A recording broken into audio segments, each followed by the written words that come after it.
तो इस कहानी की शुरुआत होती है एक टेक्सटाइल्स फैक्ट्री से, जहां उस फैक्ट्री का मालिक पॉल वीडियो कॉल पर अपने बेटे मार्टिन से बात कर रहा था, जिसमें मार्टिन पॉल से कहता है कि आप जल्दी घर आ जाना क्योंकि माँ की तबीयत ठीक नहीं है और आजकल वो अपने आप से ही बातें करती रहती है। मगर तभी पॉल की असिस्टेंट एस्थर उससे पूछती है कि अगर अब कोई काम नहीं है तो क्या मैं सबको घर भेज दूं? तो पॉल ने कहा कि मुझे अभी कुछ काम करना है, मगर तुम चाहो तो सबको घर भेज सकती हो। तब सबको घर भेजने के बाद एस्थर स्टोर रूम में आई और उसने जैसे ही लाइट बंद की तो उसे वहाँ पर एक साया दिखाई दिया, पर जैसे ही उसने लाइट ऑन की तो वो साया गायब हो गया। जिसके बाद एस्थर ने 2-3 बार लाइट को ऑन किया और वो साया भी उसे बार बार दिख रहा था और फिर गायब हो जाता था। मगर जब उसने एक बार फिर से लाइट बंद की तो वो साया उसके बहुत ही करीब आ चुका था और एस्थर ने डर के मारे जल्दी से लाइट ऑन कर ली। इसके बाद वो पॉल के पास गई और उसे इस सब के बारे में बताने लगी, पर पॉल फोन पर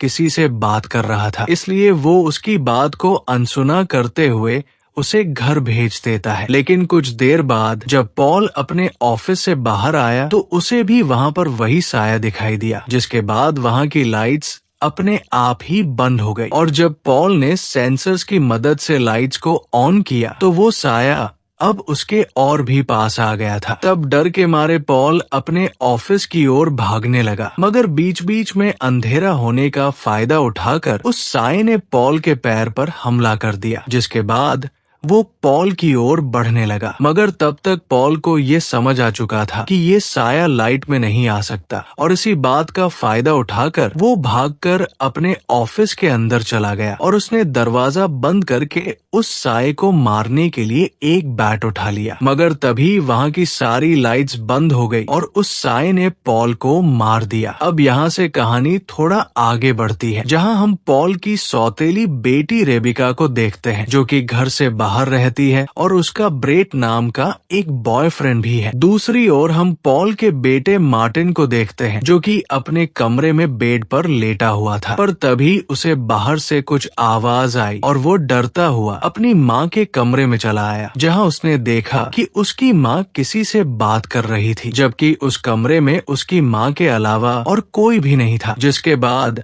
मार्टिन वापस अपने रूम की ओर बढ़ने लगा, मगर जैसे ही उसने पीछे मुड़कर देखा तो उसे वहाँ पर वही साया दिखाई दिया जिसने उसके पिता यानी कि पॉल को मारा था। जिससे डर के मारे उसने भागकर अपने रूम का दरवाजा बंद कर लिया और अपने ब्लैंकेट के अंदर छुप गया। मगर तभी बाहर की लाइट अपने आप ही बंद हो गई, जिसके बाद कोई उसके दरवाजे को खोलने की कोशिश करने लगा, जिससे मार्टिन काफी ज्यादा डर गया था। अब अगले दिन मार्टिन की माँ के कॉल न उठाने की वजह से उसकी टीचर ने उसकी बहन रेबिका को कॉल करके मार्टिन के स्कूल बुला लिया, जहां चाइल्ड वेलफेयर डिपार्टमेंट की ऑफिसर एमा रेबिका को बताती है कि मार्टिन आजकल स्कूल में आते ही सो जाता है। जिस पर रेबिका कहती है कि मेरी माँ की दिमागी हालत कुछ ठीक नहीं है और मैं उस घर में नहीं रहती। इसके बाद वो मार्टिन से मिली, पर मार्टिन वापस उस घर में नहीं जाना चाहता था, लेकिन रेबिका ने उसे कहा कि सब ठीक हो जाएगा और वो मार्टिन को उसके घर छोड़ने चली आई, जहां रेबिका ने मार्टिन से पूछा कि माँ आजकल किसी से मिलती है, तो मार्टिन ने कहा कि अक्सर डायना नाम की एक औरत उनसे मिलने आती है। पर ये नाम सुनकर रेबिका ने उससे कहा कि बचपन में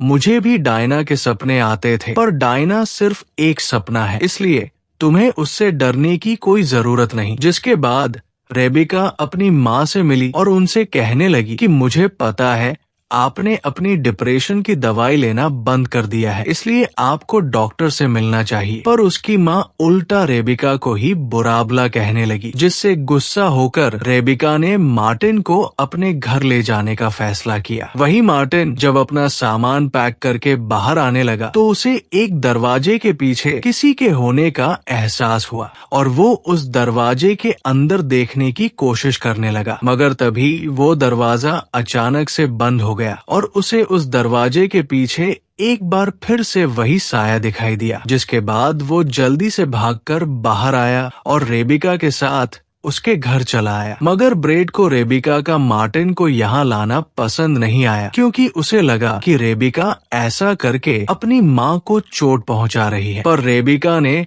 उसे घर से बाहर निकाल दिया। इसके बाद रात को सोते वक्त अचानक एक अजीब सी आवाज सुनकर रेबिका की आंख खुली और उसने देखा कि मार्टिन कमरे की दहलीज पर बैठा कुछ खुरच रहा था। रेबिका ने लाइट ऑन करने की कोशिश की, मगर लाइट ऑन नहीं हुई। पर जैसे ही उसके कमरे में पड़ रही फैंसी लाइट वहां पड़ी तो मार्टिन अचानक से गायब हो गया, और जैसे ही वो लाइट बंद हुई तो वो उसे फिर से दिखने लगा, जिसका मतलब है कि वो मार्टिन नहीं बल्कि डायना थी। और रेबिका भी ये समझ चुकी थी कि डायना लाइट में नहीं आ सकती। तब जैसे ही डायना ने उस पर हमला किया तो रेबिका ने फैंसी लाइट की मदद से जल्दी से भागकर कमरे की लाइट जला दी, जिससे डायना वहां से भाग गई। अब इस सब से डरी हुई रेबिका जब बाथरूम में आई तो वहां उसने देखा कि मार्टिन एक जलती हुई टॉर्च हाथ में लेकर बाथटब में ही सो रहा था, जिससे वो समझ गई कि ये परेशानी बहुत बड़ी है। अब अगले दिन वहाँ पर एमा आई, जो रेबिका से कहती है कि तुम मार्टिन को अपने पास नहीं रख सकती, और अगर तुम्हें मार्टिन को अपने साथ रखना है तो तुम्हें अपनी माँ पर केस करना होगा। जिसके बाद वो मार्टिन को अपने साथ ले गई। तब मार्टिन के जाने के बाद रेबिका को सफाई करते वक्त फ्लोर पर कुछ लिखा हुआ मिला, मगर जब उसने कारपेट को हटाकर देखा तो वहाँ पर लिखा हुआ था डायना, जिसे देखकर वो समझ गई कि डायना कोई कल्पना नहीं बल्कि हकीकत है, और बचपन में उसके साथ जो भी अजीब घटनाएं हुई थी वो उसका वहम नहीं बल्कि सच था। इसलिए रेबिका ब्रेड के साथ अपनी माँ के घर चली आई और वो दोनों अलग अलग होकर डायना के बारे में सबूत ढूंढने लगे। पर इस वक्त रेबिका की माँ घर पर नहीं थी। इसी दौरान रेबिका को एक कमरे में डायना और उसकी माँ की एक तस्वीर मिली, जिसके पीछे एक मेंटल हॉस्पिटल का नाम लिखा हुआ था। तब रेबिका उस हॉस्पिटल के कुछ पुराने रिकॉर्ड्स को चेक करने लगी, जिससे उसे पता चला कि आज से कुछ साल पहले डायना उसकी माँ के साथ मलबेरी हिल नाम के एक मेंटल हॉस्पिटल में थी, और उसके साथ ही उसे एक बहुत ही रेयर स्किन की बीमारी थी, जिसकी वजह से वो किसी भी तरह की रोशनी को बर्दाश्त नहीं कर सकती थी। और वहीं पर एक एक्सपेरिमेंट के दौरान डायना की मौत हो गई, जिसका मतलब है कि डायना आज से कई साल पहले मर चुकी है। अब इसके बाद रेबिका जब दूसरे कमरे में आई तो उस कमरे का दरवाजा अपने आप ही बंद हो गया और डायना ने उसे बालों से पकड़कर हवा में लटका दिया। मगर एन वक्त पर ब्रेट ने उस दरवाजे को खोल दिया और वो दोनों उन सारे सबूतों को लेकर उस घर से निकल गए। अब इसके थोड़ी देर बाद जब मार्टिन अपनी माँ के साथ घर आया तो उसकी माँ ने उससे कहा कि मैं जानती हूँ मैं तुम्हें ज्यादा वक्त नहीं दे पा रही, इसलिए वो आज रात मूवी देखने का प्लान बनाते हैं। मगर टीवी देखते हुए उसकी माँ अचानक लाइट्स को ऑफ कर देती है और मार्टिन से कहती है कि मैंने अपनी दोस्त डायना को बहुत साल पहले अकेला छोड़ दिया था, मगर अब वो हमेशा मेरे साथ रहेगी और उसके लिए मुझे बस अपनी दवाई छोड़नी पड़ेगी और घर की लाइट्स को बंद रखना पड़ेगा। लेकिन मार्टिन ने जब अपनी माँ की बातों को सुनते हुए ऊपर देखा तो उसने देखा कि डायना उसके बहुत ही पास खड़ी थी और वो डर के मारे एक लैंप को ऑन करने की कोशिश करने लगा, मगर उसकी माँ ने उस लैंप का बल्ब निकाला हुआ था। तब इसी बीच डायना ने उसकी माँ पर हमला कर दिया और मार्टिन को पकड़ने के लिए आगे बढ़ने लगी, पर उससे पहले ही मार्टिन ने कमरे की लाइट ऑन कर दी और जल्दी से वहाँ से भाग गया। मार्टिन वहाँ से निकलकर सीधा रेबिका के घर पहुंचा और रेबिका को बताने लगा कि डायना सपना नहीं बल्कि हकीकत है, पर कोई भी मेरी बात का यकीन नहीं करता। और तब रेबिका ने उसे बताया कि तुम्हारे पिता काफी वक्त से माँ और डायना के अतीत के बारे में रिसर्च कर रहे थे। दरअसल डायना 13 साल की उम्र में एक बेसमेंट में बंद मिली थी और उसके पिता ने खुदकुशी कर ली थी और उसे स्किन की एक ऐसी बीमारी थी जिसका कोई इलाज नहीं था, मगर लोगों का कहना था कि डायना में शैतान है और वो लोगों के दिमाग में घुसकर उन्हें बदल देती है, जिसके बाद उसे मलबेरी हिल्स नाम के एक मेंटल हॉस्पिटल में ले जाया गया और वहीं पर वो हमारी माँ से मिली। मगर डॉक्टर्स ने डायना पर कुछ एक्सपेरिमेंट्स किए जिसके दौरान उसकी मौत हो गई। और तब मार्टिन ने पूछा कि अगर वो मर चुकी है तो वो ये सब कैसे कर रही है, जिस पर रेबिका ने कहा कि मुझे लगता है डायना हमारी माँ के जरिए ही इस दुनिया से जुड़ी हुई है, पर अगर माँ की दिमागी हालत किसी तरह से ठीक हो जाए तो शायद हम डायना को माँ से अलग कर सकते हैं। पर मार्टिन का कहना था कि डायना ऐसा कभी नहीं होने देगी। तब इसी दौरान उनके दरवाजे पर कोई दस्तक देता है, जिससे रेबिका को लगा कि बाहर शायद ब्रेट होगा। मगर जब उसने दरवाजा खोला तो वहाँ पर कोई भी नहीं था। लेकिन तभी उसे घर के अंदर से कुछ आवाज आई और रेबिका उस आवाज का पीछा करने लगी। मगर इसी दौरान मार्टिन को कोई बेड के नीचे खींचने लगा, लेकिन रेबिका ने किसी तरह से उसे वहां से निकाल लिया, जिसके बाद वो मार्टिन और ब्रेट को लेकर सीधा अपनी माँ के घर चली आई, जहाँ खाना खाते हुए उसने अपनी माँ को वो तस्वीर दिखाते हुए पूछा कि जिस हॉस्पिटल में आप डायना से मिली थी वहीं पर डायना की मौत हो गई थी ना। मगर उसकी माँ इस बात को मानने के लिए बिल्कुल भी तैयार नहीं थी, क्योंकि उसे लग रहा था कि रेबिका उसे मार्टिन से दूर करना चाहती है। इसलिए वो रेबिका से कहने लगी कि बाकी सब की तरह तुम भी मुझे छोड़कर चली गई थी और तुम्हें अंदाजा भी नहीं होगा कि मुझे उस बात से कितनी चोट पहुंची है। पर तुम्हारी तरह ही मैंने भी डायना को ना जाने कितने वक्त तक नजरअंदाज किया, मगर मैं उन लोगों में से नहीं जो अपने दोस्त को धोखा देते हैं। तब रेबिका ने उन्हें समझाने की बहुत कोशिश की कि डायना मर चुकी है, मगर उसकी माँ चुपचाप वहाँ से उठकर चली गई। जिसके बाद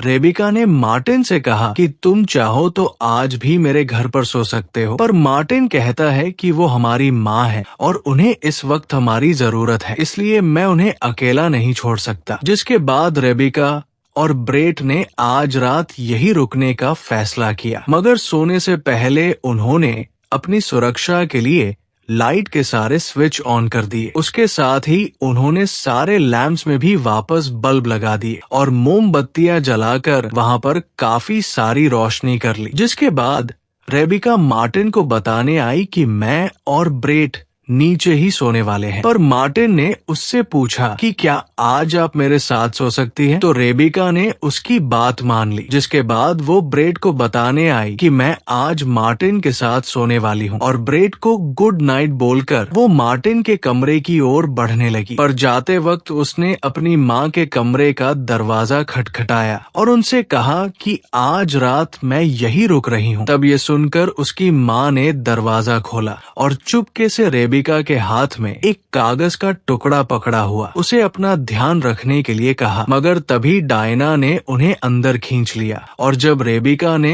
उस कागज को खोला तो उस पर लिखा हुआ था कि मुझे मदद चाहिए। जिसके बाद रेबिका मार्टिन के साथ आकर लेट गई। लेकिन जैसे ही रात थोड़ी गहरी हुई तो पूरे घर की लाइट्स अपने आप ही बंद हो गई। तब रेबिका ने जल्दी से ड्रॉयर से टॉर्च निकाली और ब्रेट के पास चली आई, पर ब्रेट वहाँ पर नहीं था। जिसके बाद वो बेसमेंट में आकर बिजली के मैन स्विच से लाइट ऑन करने की कोशिश करने लगी, पर उसके बावजूद लाइट ऑन नहीं हुई। दूसरी ओर मार्टिन की नींद भी खुल गई और वो रेबिका को अपने पास ना देखकर काफी डर गया। इसलिए वो टेबल पर पड़ी मोमबत्ती को उठाकर रेबिका को ढूंढने लगा। मगर तभी डायना ने मार्टिन पर हमला कर दिया। लेकिन जैसे ही मार्टिन ने उस मोमबत्ती को डायना की ओर घुमाया तो वो रोशनी से डर के वहाँ से भाग गई और मार्टिन सीधा रेबिका के पास चला आया, जहाँ रेबिका ने मार्टिन को बताया कि घर की एक भी लाइट ऑन नहीं हो रही। जिस पर मार्टिन ने कहा कि हो सकता है ये डायना की कोई चाल हो। पर जब तक उन्हें ये समझ आया तब तक डायना ने बेसमेंट के दरवाजे को बंद कर दिया और मार्टिन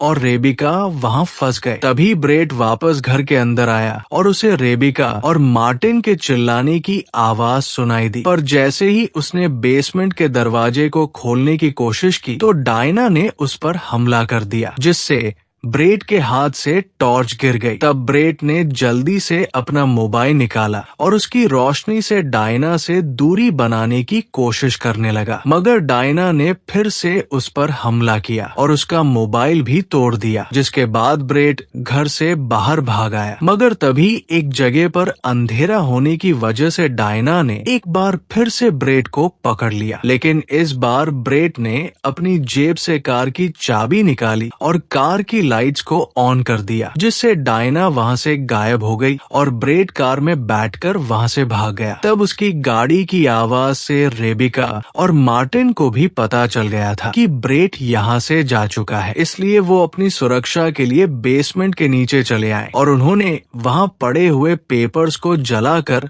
रोशनी कर ली। इसी बीच मार्टिन को एक यूवीए लाइट मिली जिसमें अब भी थोड़ी पावर बची हुई थी और रेबिका मार्टिन को आग जलाए रखने के लिए कहकर खुद उस लाइट की मदद से कुछ ऐसा ढूंढने चली आई जिससे उनको कुछ मदद मिल सके। दूसरी ओर रेबिका की माँ को भी अब इस बात का एहसास हो चुका था कि डायना उसके बच्चों को नुकसान पहुंचाना चाहती है, पर जैसे ही वो अपनी दवाई खाने लगी तो डायना ने उस पर हमला कर दिया और वो बेहोश हो गई। उधर रेबिका जब थोड़ा आगे बढ़ी तो उसे दीवारों पर कुछ लिखा हुआ मिला और वो अभी उसे पढ़ ही रही थी कि उसी दौरान डायना ने रेबिका पर हमला कर दिया और तभी मार्टिन ने वहां आकर अपनी टॉर्च की लाइट से डायना के हाथ को जला दिया, जिसके बाद वो दोनों वहां से दूसरी जगह पर चले आए। मगर इसी बीच उनके द्वारा जलाई गई आग को भी डायना ने बुझा दिया था, लेकिन इससे पहले कि डायना उन पर हमला कर पाती, ब्रेट 2 पुलिस वालों को लेकर वहां वापस आ गया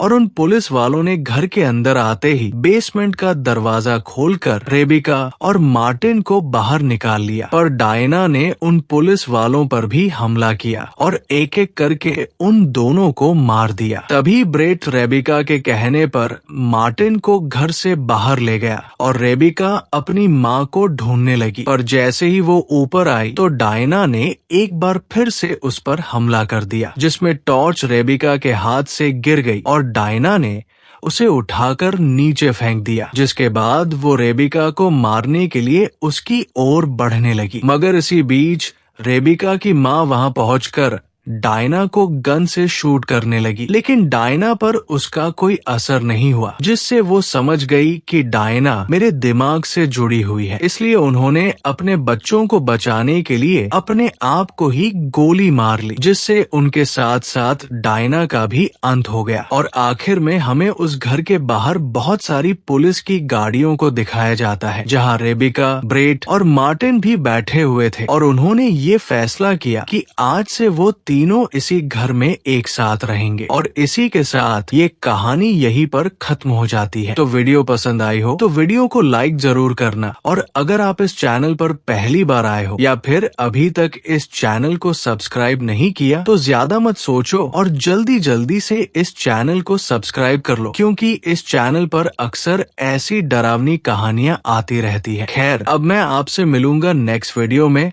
और तब तक के लिए टाटा, बाय बाय, राधे राधे।